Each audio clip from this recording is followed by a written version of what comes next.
ಬಳ್ಳಾರಿಯಲ್ಲಿ ರಕ್ತ ರಾಜಕೀಯ ನಾರಾರೆಡ್ಡಿ ವರ್ಸಸ್ ಗಾಲಿ ರೆಡ್ಡಿ ಪ್ರತಿಷ್ಠೆಯ ಕದನಕ್ಕೆ ಬಿತ್ತು ಹೆಣ. ಇದು ಬಳ್ಳಾರಿ ರಕ್ತ ರಾಜಕೀಯದ ಸುದ್ದಿ.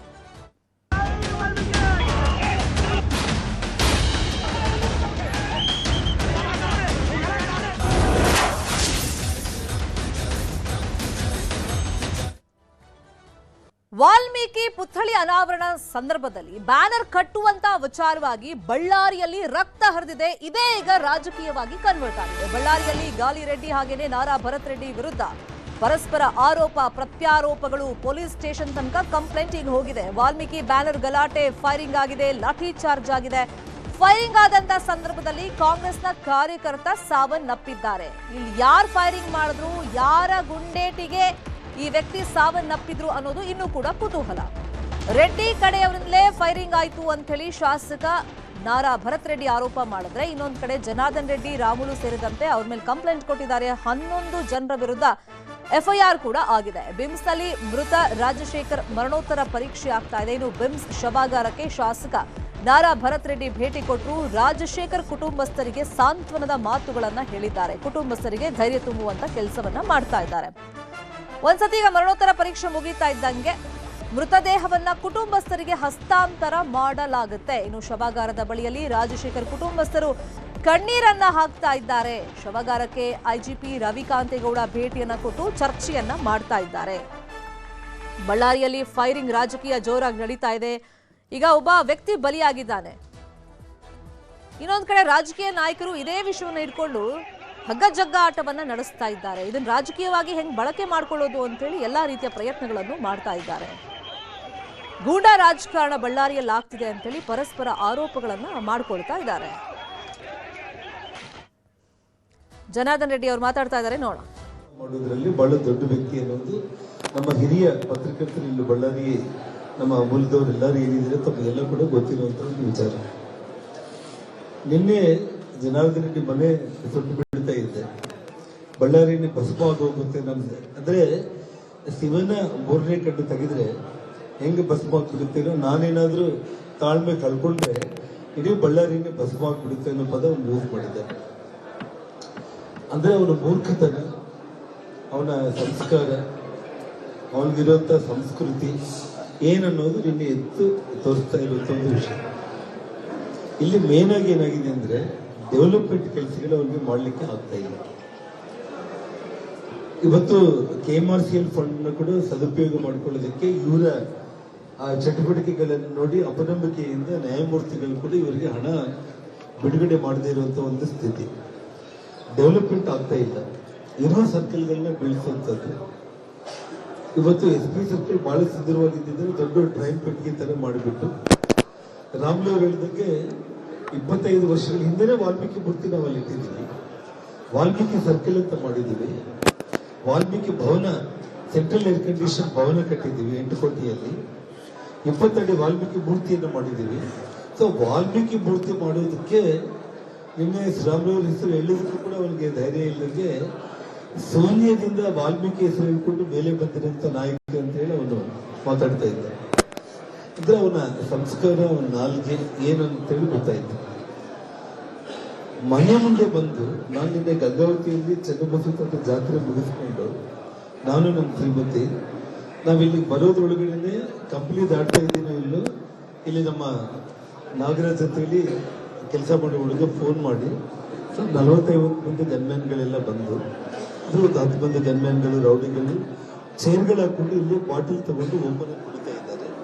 ಈ ವಿಷಯದಲ್ಲಿ ನನಗೆ ಕಾಲ್ ಮಾಡಿದ ತಕ್ಷಣ ನಾನು ಪೊಲೀಸರಿಗೆ ಇಂಟಿಮೇಷನ್ ಕೊಟ್ಟೆ. ಇಮಿಡಿಯೇಟ್ ಆಗಿ ಪೊಲೀಸರಿಗೆ ಇಂಟಿಮೇಷನ್ ಕೊಟ್ಟೆ.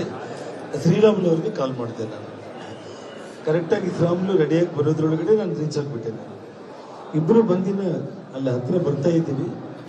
ಶ್ರೀರಾಮುಲು ಅವರು ನನ್ನ ಬಿಟ್ಟು ಅವನಿಗೆ ಬುದ್ಧಿವಾದ ಹೇಳೋದಕ್ಕಂತ ಹೋದ್ರು. ಈ ರೀತಿ ಮನೆ ಮುಂದೆ ಬಂದು ಜಗಳ ಮಾಡೋದು ಸರಿಯಲ್ಲ ಅಂತೇಳಿ. ಆದರೂ ಕೂಡ ಅವನು ಕೇಳೋ ಪರಿಸ್ಥಿತಿಯಲ್ಲಿ ಇಲ್ಲ. ಅವನು ಸಿಕ್ಕಾಪಟ್ಟೆ ಅವನು ಕೂಗಾಡ್ತಾ ಇದ್ದ. ನೇರವಾಗಿ ನನ್ನ ಕಡೆ ಇದೆ ಅಂದ್ರೆ ನಾನು ಗಾಡಿ ಸ್ಟಾಪ್ ಮಾಡಿದ ತಕ್ಷಣ ಜನಾರ್ದನ್ ರೆಡ್ಡಿ ಬಂದ್ರು ಅಂತೇಳಿ ಕೂಗಾಟ ಆಯ್ತು. ನಮ್ಮ ಹುಡುಗರಿಗೆ ಹೋಗ್ತಾ ಇರ್ಬೋದು ಅಂತ ನಾನು ಅನ್ಕೊಂಡೆ. ಆದ್ರೆ ಅವ್ರಿಗೆ ಎಚ್ಚರಿಕೆ ಕೊಟ್ಟಿದ್ದಾರೆ. ಜನಾರ್ದನ್ ರೆಡ್ಡಿ ಬಂದ ಅಂದ ತಕ್ಷಣ ಫೈರಿಂಗ್ ಸ್ಟಾರ್ಟ್ ಮಾಡ್ಬಿಟ್ಟು. ಆ ಫೈರಿಂಗ್ ವಿಡಿಯೋಗಳು ನಿಮ್ಮ ಹತ್ರನೇ ಇದೆ. ಕರೆಕ್ಟ್ ಆಗಿ ನಮ್ಮ ಕ್ಯಾಂಪ್ ಆಫೀಸರ್ ನಮ್ಮ ಮನೆ ಕಡೆ ಆ ಪ್ರೈವೇಟ್ ಗನ್ಮ್ಯಾನ್ಗಳೇನು ಟರ್ಬನ್ ಹಾಕೊಂಡು ಫೈಲ್ ಮಾಡಿದ್ದಾರೆ ಅದೆಲ್ಲವೂ ಇದೆ. ನನ್ನ ಜೊತೆಯಲ್ಲಿ ಕೂಡ ಬುಲೆಟ್ ನಾನು ನಿನ್ನೆ ನಿಮಗೆ ಮೀಡಿಯಾದಲ್ಲಿ ತೋರಿಸಿದ್ದೀನಿ. ನಾನು ಇವಾಗ ಕಂಪ್ಲೇಂಟ್ ಕೊಡ್ತಾ ಇದ್ದೀನಿ. ವೈಯಕ್ತಿಕವಾಗಿ ನಾನೇ ಜೀವ ರಕ್ಷಣೆ ವಿಚಾರದಲ್ಲಿ ಬಳ್ಳಾರಿಯಲ್ಲಿ ಕಾನೂನು ಹದಗೆಟ್ಟಿರುವಂತಹ ಒಂದು ವಿಚಾರದಲ್ಲಿ ಇವತ್ತು ನಮ್ಮ ಇಡೀ ಹಿರಿಯ ನಾಯಕರು ದೆಹಲಿಯಿಂದ ಹಿಡಿದು ಇವತ್ತು ನಮ್ಮ ರಾಜ್ಯದ ಉಸ್ತುವಾರಿ ರಾಧಾಮೋಹನ್ ದಾಸ್ ಅಗ್ರವಾಲ್ ಅವರು, ಕಮ್ಯುನಿಟಿ ಸುಧಾಕರ್ ರೆಡ್ಡಿ ಅವರು, ವಿಜಯೇಂದ್ರ ಅವರು, ಅಶೋಕ್ ಅವರು, ಚಲುವಾದಿ ನಾರಾಯಣ ಸ್ವಾಮಿ ಅವರು ಎಲ್ಲರೂ ಕೂಡ ಮಾತಾಡಿದ್ದಾರೆ. ಮತ್ತು ಎಲ್ಲರೂ ಕೂಡ ಮಾಧ್ಯಮಗೋಷ್ಠಿ ಮಾಡಿ ನನ್ನ ಮತ್ತು ಶ್ರೀರಾಮ್ ಅವರನ್ನ ಇವತ್ತು ಸಿಟಿಂಗ್ ಹೈಕೋರ್ಟ್ ಜಡ್ಜ್ ಮೂಲಕ ಅಥವಾ ಸಿಬಿಐ ಎಂಕ್ವೈರಿನ ಮಾಡೋದಕ್ಕೆ ಇವತ್ತು ಒತ್ತಾಯ ಮಾಡೋದು ಮಾತ್ರ ಅಲ್ಲ, ಇದನ್ನ ಬಹಳ ಪಕ್ಷ ಗಂಭೀರವಾಗಿ ತಗೊಂಡು ಇದನ್ನ ಮುಂದೆ ಆ ಮಟ್ಟಕ್ಕೆ ಎಂಕ್ವೈರಿ ಆಗಿ ಸತ್ಯಾಂಶಗಳು ಇಡೀ ಜಗತ್ತಿಗೆ ತಿಳಿಯುವವರೆಗೂ ಕೂಡ ಇವತ್ತು ನಮ್ಮ ಹೋರಾಟ ಅನ್ನೋದಂತೂ ಯಾವುದೇ ಕಾರಣಕ್ಕೂ ಕೂಡ ನಿಲ್ಲಲ್ಲ. ನಿನ್ನೆ ಇನ್ನ ಒಂದು ಮುಖ್ಯವಾಗಿ ಹೇಳ್ಬೇಕು ಅಂತಂದ್ರೆ ನನಗೆ ಯಾಕಿದ್ರೆ ವಾಯ್ಸ್ ಎಲ್ಲ ಇದಾಗಿರೋದು, ನಿನ್ನೆ ಪ್ರಮುಖವಾಗಿ ಘಟನೆ ಆಗ್ಲಿಕ್ಕೆ ಅವನ ಪರಿಸ್ಥಿತಿ ಏನಾಗಿದೆ ಅಂತಂದ್ರೆ ಇಡೀ ಬಳ್ಳಾರಿಯಲ್ಲಿ ಹಾಡು ಹಗಲು ಬೆಳಿಗ್ಗೆ 6 ಗಂಟೆಗೆ ವಾಕಿಂಗ್ ಹೋಗಿರೋ ಒಬ್ಬ ಡಾಕ್ಟರ್ನ ಕಿಡ್ನಾಪ್ ಮಾಡ್ಕೊಂಡು ಹೋಗ್ಬಿಟ್ರು. ಒಬ್ಬ ದೊಡ್ಡ ಮಾರ್ವಾಡಿ ಕುಟುಂಬ ಗ್ರಾನೈಟ್ ಬಿಸ್ನೆಸ್ ಮಾರ್ಬಲ್ ಬಿಸ್ನೆಸ್ ಮಾಡುವಂತವ್ರನ್ನ ಸಿಕ್ಕಾಪಟ್ಟೆ ಅಂಗಡಿಗೆ ತೂರಿ ಫ್ರೀಯಾಗಿ ಮಾರ್ಬಲ್ ಕೊಡ್ಬೇಕು, ಇಲ್ಲ ಅಂತಂದ್ರೆ ಹೊಡೆದಾಗ ಅವ್ರನ್ನ ಪೊಲೀಸ್ ಕಂಪ್ಲೇಂಟ್ ಕೊಡ್ಲಿಕ್ಕೆ ಸೋಮಶೇಖರ್ ರೆಡ್ಡಿ ಅವರು ಹೋಗಿ ಮನೆ ಬರ್ಸಿದ್ರು ಕೂಡ ಅವ್ರು ಗಾಬರಿಯಾಗಿ ಊರೇ ಬಿಟ್ಟು ಹೋಗ್ಬಿಟ್ರು. ಅಹಮದಾಬಾದ್ಗೆ ಅವರು ಹೋಗ್ಬಿಟ್ಟಿದ್ದಾರೆ. ಜೊತೆಗೆ ಇಡೀ ಬಳ್ಳಾರಿ ನಗರದಲ್ಲಿ ಎಲ್ಲ ವಾರ್ಡ್ಗಳಲ್ಲಿ ಮಟ್ಕ ಮೀಟರ್ಸ್ ಅಂದ್ರೆ 2 ಗುಂಪುಗಳಿಂದ ಬರೆಯೋದಕ್ಕೆ ಕೊಟ್ಟಿದ್ದಾರೆ. ಮನೆ ಶ್ರೀರಾಮುಲು ಪ್ರೆಸ್ ಜನಾರ್ದನ್ ರೆಡ್ಡಿ ಅವ್ರ ಮಾತು ಅಂದ್ರೆ ತಾನು ಈಗ ಒಂದು ಕೌಂಟರ್ ಕಂಪ್ಲೇಂಟ್ ಅನ್ನ ಕೊಡೋದಕ್ಕೆ ಖುದ್ದಾಗಿ ಹೋಗ್ತಾ ಇದ್ದೀನಿ, ಮತ್ತೆ ತಮ್ಮ ಪಕ್ಷದ ನಾಯಕರ ಒಂದು ಮಾತುಗಳ ಬಗ್ಗೆನೂ ಕೂಡ ಅವರಲ್ಲಿ ಹೇಳ್ತಾ ಇದ್ರು. ನನಗೆ ನಿನ್ನೆ ಹೆಣ್ಮಕ್ಳು ಬಂದಿದ್ರು, ಹೇಳ್ತಾ ಇದ್ರು ದೇವಿನಗರ ಬಸವನಗುಡ್ಡ ಭಾಗದಲ್ಲಿ ಬೆಳಿಗ್ಗೆ 9 ಗಂಟೆಗೆ ಒಂದು ಸ್ಪಾಟ್ ಇದೆ, ಕರೆಕ್ಟ್ ಆಗಿ ಅಲ್ಲಿ ಗಾಂಜಾ ಮಾಡ್ತಾ ಇದ್ದಾರೆ. ಈ ರೀತಿ ಇಡೀ ಬಳ್ಳಾರಿಯಲ್ಲಿ ಒಂದು 10 ಕಡೆ ಬೆಳಿಗ್ಗೆ ಯಂಗ್ಸ್ಟರ್ಸ್ ಹೋಗ್ಬಿಟ್ಟು ಗಾಂಜಾ ತಗೊಳ್ಳುವಂತ ಕೆಲಸ ಆಗ್ತಾ ಇದೆ ಅಂತ ಹೇಳಿ ಹೇಳ್ತಾ ಇದ್ದಾರೆ.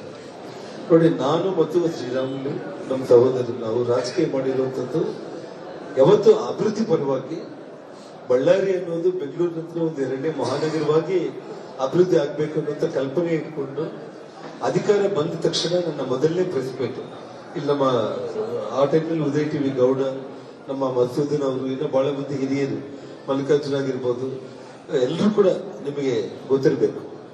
ನಾನು ಮೊದಲು ಹೇಳಿದೆ, ನನ್ನ ರಾಜಕೀಯ ಶತ್ರುವಿನ ರಾಜಕೀಯದಲ್ಲಿ ನಾನು ಹೋರಾಟ ಮಾಡಿ ನಾವೆಲ್ಲರೂ ಗೆದ್ದಿದ್ದೀವಿ. ಆಗ್ಲಿ ನಮ್ಮಿಂದ ಯಾರಿಗೂ ಕೂಡ ಏನು ತೊಂದರೆ ಆಗ್ಲಿಕ್ಕಿಲ್ಲ. ಊರು ಅಭಿವೃದ್ಧಿ ಆಗ್ಬೇಕು. ನಿಮ್ಮ ಲ್ಯಾಂಡ್ಗಳು, ಆಸ್ತಿಗಳು ಅಭಿವೃದ್ಧಿ ಮಾಡ್ಕೊಳ್ಳೋದಿದ್ರೆ ನಾವೇ ಮುಂದೆ ನಿಂತು ನಿಮಗೆ ಕೆಲಸ ಮಾಡ್ಕೊಡ್ತೀವಿ. ಊರು ಶಾಂತಿಯಿಂದ ಇದ್ರೇನು ಊರು ದೊಡ್ಡದಾಗುತ್ತೆ, ಮಹಾನಗರ ಆಗುತ್ತೆ. ಗಲಾಟೆಗಳಿಂದ ಯಾರು ಕೂಡ ನಮ್ಮ ಊರು ಉದ್ಧಾರ ಆಗೋದಕ್ಕೆ ಸಾಧ್ಯ ಇಲ್ಲ ಅಂತೇಳಿ 2008 ಪ್ರೆಸ್ ಮೀಟ್ ನಾನು ಹೇಳಿದಂತ ಯಾವುದೇ ನಮ್ಮ ಕಾಲದಲ್ಲಿ ಇದೇ ಭರತ್ ರೆಡ್ಡಿ ಅವ್ರ ತಂದೆ, ಅವ್ರ ಚಿಕ್ಕಪ್ಪಂದ್ರು ಇವತ್ತು ಅವ್ರೇನು ಲೇಔಟ್ಗಳು ಮಾಡ್ಕೊಂಡು ಇವತ್ತು ಅಭಿವೃದ್ಧಿ ಆಗ್ತಾ ಇದ್ದಾರೆ. ಅವತ್ತು ನಾವು ಕರಡೆ ತೋರಿಸಲಿಲ್ಲ ಅಂತಂದ್ರೆ ಇದೇ ರೀತಿ ದಬ್ಬಾಳಿಕೆಗಳು ಮಾಡಬೇಕು ಅಂತಂದ್ರೆ ಇವತ್ತು ಒಂದು ಬುಡ ಆಫೀಸ್ಗೆ ಹೋದ್ರೆ ಒಂದು ಲೇಔಟ್ ಅಪ್ರೂವಲ್ ಆಗ್ಬೇಕು ಅಂದ್ರೆ 1 ಎಕರೆಗೆ 20 ಲಕ್ಷ ಖರ್ಚಾಗ್ತದೆ. ಬುಡ ಮತ್ತು ಮುನ್ಸಿಪಾಲಿಟಿ ಲಂಚ, ಮಟ್ಕ, ಗಾಂಜಾ, ಉಸುಗು, ಸಬ್ ರಿಜಿಸ್ಟರ್ ಆಫೀಸ್ಗಳಿಗೆ, ಪೊಲೀಸ್ ಸ್ಟೇಷನ್ಗಳಿಗೆ ಪ್ರತಿ ತಿಂಗಳ ಇಷ್ಟು ಮಾಮೂಲು ಕೊಡ್ಬೇಕು, ಇಲ್ಲಂದ್ರೆ ನಿಮ್ಮನ್ನ ಇಲ್ಲಿಂದ ಟ್ರಾನ್ಸ್ಫರ್ ಮಾಡ್ತೀವಿ ಅನ್ನೋ ಮಟ್ಟಕ್ಕೆ. ಇವತ್ತು ಶೋಭಾರಾಣಿ ಒಬ್ಬ ಮಹಿಳೆ ಅಧಿಕಾರಿ SP ತುಂಬಾ ಖಡಕ್ಕಾಗಿ ಆ ಡಾಕ್ಟರ್ ಕಿಡ್ನಾಪ್ ಆದಾಗ ಸ್ವತಃ ಆಯಮ್ಮನೆ ಹೋಗಿ ಡಾಕ್ಟರ್ನ ಸೇವ್ ಮಾಡ್ಕೊಂಡು ಬಂದಿರೋಂಥ ಘಟನೆ ತಾವೆಲ್ಲರೂ ನೋಡಿದ್ದೀರ. ಅವ್ರಿಗೆ ಆಗ್ತಾ ಇಲ್ಲ, ಯಾಕಂದ್ರೆ ಕಾನೂನು ಪ್ರಕಾರ ನಾವು ಕೆಲಸ ಮಾಡ್ಲಿಕ್ಕೆ ಆಗದೆ ಇರುವಂತ ಈ ಊರಲ್ಲಿ ಸರ್ಕಾರ ಅವರಿಗೆ ಸಂಪೂರ್ಣವಾಗಿ ಸಪೋರ್ಟ್ ಇರೋ ಟೈಮ್ನಲ್ಲಿ ನಾವಿಲ್ಲಿ ಕೆಲಸ ಮಾಡ್ಲಿಕ್ಕೆ ಆಗ್ತಾ ಇಲ್ಲ ಅಂತ ಹೇಳ್ಬಿಟ್ಟು ವಾಲಂಟಿಯರ್ ನಾನು ಬಳ್ಳಾರಿ ಬಿಟ್ಟು ಹೋಗ್ಬೇಕಂತ ಹೋಗಿದ್ದಾರೆ. ನಿನ್ನೆ ಅವರು ಪವನ್ ಅಂತ ಹೇಳಿ SP ಇನ್ನ ಬೆಳಿಗ್ಗೆ 11ವರೆಗೆ ಅವರು ಚಾರ್ಜ್ ತಗೊಂಡಿದ್ದಾರೆ. ಇನ್ನು ಅಷ್ಟು ಇಷ್ಟು ತಾವು ಹೇಳಿದಂಗೆ ಪತ್ರಕರ್ತರು, ಪೊಲೀಸರು ಮನೆ ಮುಂದೆ ಬಂದು ನಾನು ಕಂಪ್ನಿಯಿಂದಾನೇ ಫೋನ್ ಮಾಡಿ ಈ ರೀತಿ ಮನೆ ಹತ್ರ ಬಂದು ಗಲಾಟೆ ಮಾಡ್ತಾ ಇದ್ದಾರೆ ಅಂದಿದ್ದಕ್ಕೆ ತಕ್ಷಣ ಪೊಲೀಸರು ಬಂದಿದ್ದಕ್ಕೆ ಅಟ್ಲೀಸ್ಟ್ ಮನೆ ಹತ್ರ ಒಂದು ಸೇಫ್ ಇದೆ ಅನ್ನೋದಾಯ್ತು. ಇಲ್ಲ ಅಂತಂದ್ರೆ ಅವ್ರು ಏನ್ ಮಾಡಿದ್ದಾರೆ, ಮಧ್ಯಾಹ್ನ 2 ಗಂಟೆಗೆ ಇಲ್ಲಿ ಬ್ಯಾನರ್ ತೆಗಿಲಿಕ್ಕೆ ಪ್ರಿನ್ಸಿಪಲ್ ಪೊಲೀಸ್ ಅವರು ಬಂದು ಮನೆ ಹತ್ರ ಗಲಾಟೆ ಮಾಡಬೇಡಿ ಅಂತ ಬ್ಯಾನರ್ ಹಾಕೋದು ಬೇಡ ಅಂತ ಹೇಳಿ 2 ಗಂಟೆಗೆ ಅವರೆಲ್ಲರನ್ನ ಕಳಿಸ್ಬಿಟ್ರು.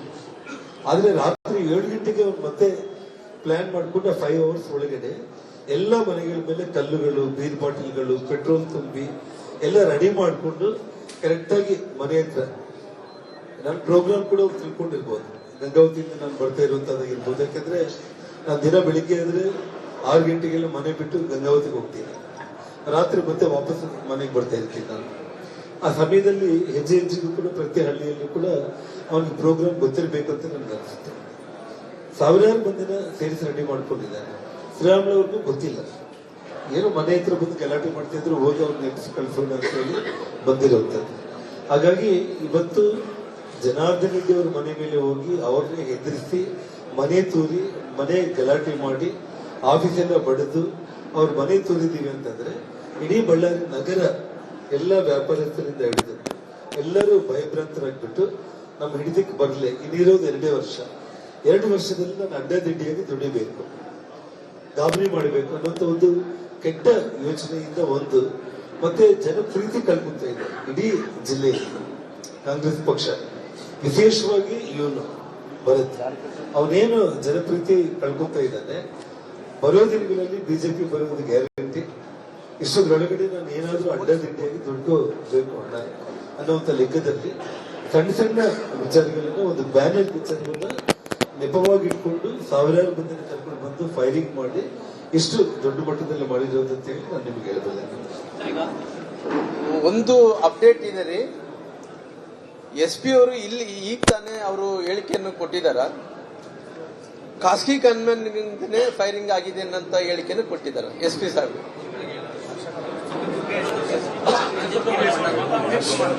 ಅವರು ಒಂದು ಖಾಸಗಿ ವ್ಯಕ್ತಿಗಳಿಂದ ಫೈರಿಂಗ್ ಆಗಿದೆ ಅನ್ನೋ ಹೇಳಿಕೆ ಕೊಡೋದ್ರ ಜೊತೆಲಿ ಖಾಸಗಿ ರಿವಾಲ್ವರ್ ಇಂದಲೇ ಫೈರಿಂಗ್ ಆಗಿದೆ ಅಂತ ಹೇಳಿದ್ದಾರೆ. ಹಂಗಾಗಿ ಅವ್ರು ಹೇಳಿದಂತವ್ರು ಬಳ್ಳಾರಿ SP ಅವರು, ಉಸ್ತುವಾರಿ SP ಅವರು ರಂಜಿತ್ ಕುಮಾರ್ ಅವರು. ಅಂದ್ರೆ ಅಲ್ರಿ, ಅಂದ್ರೆ ನಾನೇನ್ ಹೇಳ್ತಿದ್ದೀನಿ ಅಂದ್ರೆ ಖಾಸಗಿ ವ್ಯಕ್ತಿಗಳು ನಮ್ಮ ಕಡೆ ಇಲ್ಲ ರೀ. ಯಾಕೆ ನಿಮ್ ಕ್ಲಾರಿಟಿ ಕೊಡ್ತಾ ಇದ್ದೀನಿ ಅಂದ್ರೆ ನಾನು ಹೇಳ್ತಿದ್ದೀನಲ್ರಿ, ನಾವು ಕರೆಕ್ಟ್ ಅಂತೀರಿ, ನಮ್ ಬೆನ್ ನಮಗ್ ಕಾಣಲ್ರಿ. ಅವ್ರು ಏನ್ ಹೇಳ್ತಾರೆ, ನಾವು ಒಳ್ಳೆಯವ್ರಿ, ನಮ್ಮ ಅವ್ರ ಬೆನ್ನ ಅವ್ರು ಸತ್ಯ ಹರಿಶ್ಚಂದ್ರ ಆಗಿರಿ, ನಾವು ಸತ್ಯ ಹರಿಶ್ಚಂದ್ರ ಆಗಿರಿ ಹೇಳ್ತೀವಿ. ನೋಡಿ, ನನಗೆ ಇರುವಂತ ಗನ್ಮ್ಯಾನ್ಗಳು, ನಮ್ಮ ಕುಟುಂಬಕ್ಕೆ ಇರುವಂತ ಗನ್ಮ್ಯಾನ್ಗಳೆಲ್ಲ ಸೇರಿ 4 ಮಂದಿ. ಶ್ರೀರಾಮುಲು ಅವ್ರ ಗನ್ಮ್ಯಾನ್ಗಳು 2, ಸೋಮಶೇಖರ್ ರೆಡ್ಡಿ ಅವ್ರ ಗನ್ಮ್ಯಾನ್ 1, 7 ಮಂದಿ ಸರ್ಕಾರಿ ಗನ್ಮ್ಯಾನ್ಗಳು. ನಿನ್ನೆ ರಂಜಿತ್ ಚಿತ್ರದುರ್ಗ SP ಏನಿದ್ದಾರೆ ಅವರಿಗೆ ಜವಾಬ್ದಾರಿ ಕೊಟ್ಟಿದ್ರು. 7 ಮಂದಿ ಗನ್ಮ್ಯಾನ್ಗಳನ್ನ ಕರೆಸಿ ನಾನು ಅವ್ರಿಗೇನು ರೆಕಾರ್ಡ್ ಇರುತ್ತೆ, ಎಷ್ಟು ಬುಲೆಟ್ಗಳು ಕೊಟ್ಟಿದ್ದಾರೆ, ಅವರೆಲ್ಲ ಗನ್ಗಳನ್ನ ಸೀಸ್ ಮಾಡಿದ್ದಾರೆ. ಸೀಸ್ ಮಾಡಿ ಆ ಬುಲೆಟ್ಗಳನ್ನ ತಗೊಂಡಿದ್ದಾರೆ, ಲೆಕ್ಕಾಚಾರ ಮಾಡ್ಕೊಂಡಿದ್ದಾರೆ. ಹೊಸ ಗನ್ಗಳನ್ನು ಕೊಟ್ಟು ಮತ್ತೆ ಡ್ಯೂಟಿ ಕಳಿಸಿದ್ದಾರೆ ಅವರು ನಮ್ಮ 7 ಮಂದಿ ಗನ್ಮ್ಯಾನ್ಗಳನ್ನ. ಸೊ ನಿನ್ನೆ ವಿಡಿಯೋಗಳಲ್ಲಿ ಟರ್ಬನ್ಗಳು ಹಾಕೊಂಡಿರುವಂತ ಗನ್ಮ್ಯಾನ್ಗಳು ಏನ್ ಫೈರ್ ಮಾಡಿದ್ದಾರೆ ಎಲ್ಲ ವಿಡಿಯೋಗಳಲ್ಲಿ ಇದೆ, ರೆಕಾರ್ಡ್ ಇದೆ. ಅವ್ರ ಗನ್ಮ್ಯಾನ್ಗಳು ಯಾರು, ಸತೀಶ್ ರೆಡ್ಡಿ ಗನ್ಮ್ಯಾನ, ಭರತ್ ರೆಡ್ಡಿ ಗನ್ಮ್ಯಾನ ಅನ್ನೋದು ಕೂಡ ನಿಮ್ ಕಣ್ಣು ಮುಂದೆನೇ ಇದೆ. ಥ್ಯಾಂಕ್ ಯು ಸರ್, ಎಲ್ಲರಿಗೂ ಧನ್ಯವಾದಗಳು. Thank you. ಇದು ಜಂಟಿ ಸುದ್ದಿಗೋಷ್ಠಿಯಲ್ಲಿ ಶ್ರೀರಾಮುಲು ಹಾಗೇನೆ ಜನಾರ್ದನ್ ರೆಡ್ಡಿ ಅವರು ಮಾಡಿರುವಂತ ಆರೋಪ. ಇಲ್ಲಿ ಜನಾರ್ದನ್ ರೆಡ್ಡಿ ಅವರು ಬಹಳ ಗಂಭೀರ ಆರೋಪಗಳನ್ನು ಮಾಡಿದ್ರು. ನಿನ್ನೆನೂ ಇನ್ಫ್ಯಾಕ್ಟ್ ಅವರು ಹೇಳಿದ್ರು ಮಾಧ್ಯಮದ ಮುಂದೆ. ಇವತ್ತು ಮುಂದುವರೆದ ಭಾಗವಾಗಿ ಕೆಲವೊಂದು ವಿಡಿಯೋಗಳನ್ನ ತೋರಿಸ್ತಾ ನನ್ನನ್ನ ಹಿಂಬಾಲಿಸ್ತಾ ಇದ್ದಾರೆ, ಬಳ್ಳಾರಿಯನ್ನ ಲೂಟಿ ಮಾಡ್ತಾ ಇದ್ದಾರೆ, ಕೆಟ್ಟ ಹೆಸರು ಬಂದಾಗಿದೆ, ಬಿಜೆಪಿ ಕಡೆಗೆ ಜನ ಮುಖ ಮಾಡ್ತಾರೆ ಅನ್ನೋ ಆತಂಕದಲ್ಲಿ ಈ ರೀತಿ ರಾಜಕಾರಣವನ್ನ ಅಲ್ಲಿನ ಶಾಸಕ ನಾರಾ ಭರತ್ ರೆಡ್ಡಿ ಅವರು ಮಾಡ್ತಾ ಇದ್ದಾರೆ ಅಂತ ಆರೋಪ ಮಾಡ್ತಾ ನನ್ನನ್ನ ಫಾಲೋ ಮಾಡ್ತಾ ಇದ್ದಾರೆ, ನನ್ನ ಕಾರ್ಯಕ್ರಮಗಳನ್ನ ಅವ್ರು ಮೊದಲೇ ತಿಳ್ಕೊಂಡು ನಿನ್ನೆ ನನ್ನ ಮೇಲೆ ಅಟ್ಯಾಕ್ ಮಾಡೋದಕ್ಕೆ ಬಹುಶಃ ಪ್ಲಾನ್ ಮಾಡಿದ್ರು ಅಂತ ಕಾಣಿಸುತ್ತೆ ಅಂತೆಲ್ಲ ಅವರು ಆರೋಪಗಳನ್ನ ಮಾಡಿದ್ದಾರೆ.